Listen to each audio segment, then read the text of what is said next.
teach you how to make froyo. Okay, so basically homemade froyo is really easy.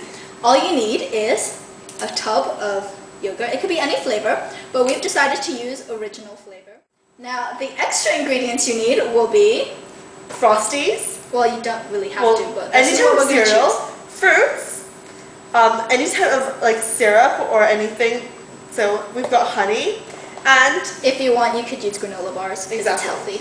Crush it up. So we're going to teach you how to make froyo. It's really easy and only requires a few steps. And the first thing you need to do is open your tub of froyo, which is really easy.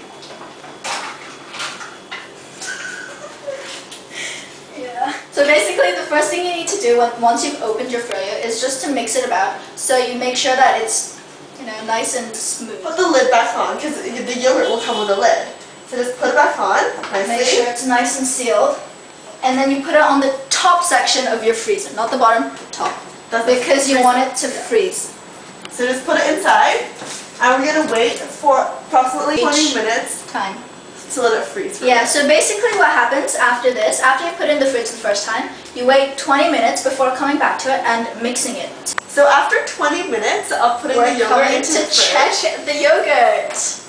Okay, so we're going to take it out of the freezer. And they should be frozen-ish. So we're just going to mix it again and we're going to put it back into the fridge for another 20 minutes. So just take the lid up. So yeah, you just mix it. And make sure it's nice and smooth. Okay. I'm just going to put it back in the fridge. Okay, again, put it back to the top bit of your fridge. And just leave it there for probably another 20 minutes and it should be fine.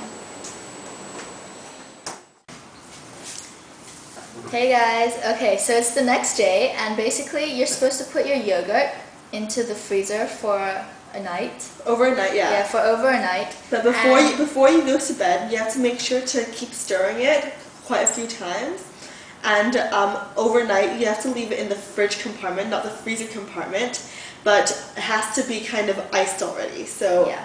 So basically our yogurt is nearly finished, but before you actually eat your yogurt, you have to prepare your toppings. Now we have some examples of toppings you could use. We have Frosties. There are granola bars. It's oats and honey. But you could use any other ones if you want. And we have some fruits, bananas. And strawberries. And other fruits that you might like to try include mangoes and grapes. Oh, and kiwis. Yeah. And we also have honey, so you can add that on as well. Yeah, but you could also use well, I don't know if you'd use chocolate sauce, but you could use chocolate or strawberry sauce. Yeah, you could use syrup and stuff. Other sauces if you want. Basically, preparing the strawberries and the bananas, we used a chopping board and a knife. Any knife will do because these fruits are really soft, so they'll cut anyways. Okay, and for the granola bars, we just took one out, so they come in little packages.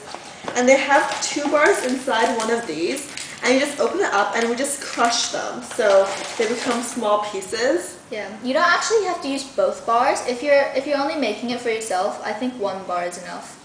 But, yeah.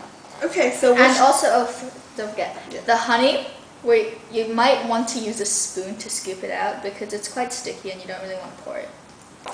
So now we're going to take the yogurt out of the freezer. Remember, after leaving it into the fridge for a whole night, you might want to put it back into the freezer compartment just for a while to make sure that it's hardened and it's kind of frozen. You might want to keep the yogurt in the freezer compartment for just over an hour to make sure it's hardened properly, especially if the fridge compartment is not as cold. So I'm going to open up the lids of the yogurt and we're going to use a spoon and we're going to stir it.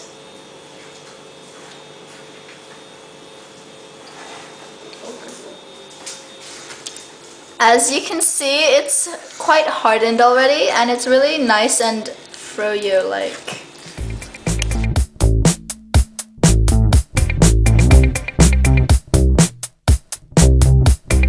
Okay, now all that's left to do is just to eat it. And it's going to taste pretty good, but if you leave it for a long time, it's going to start melting and taste like normal yogurt.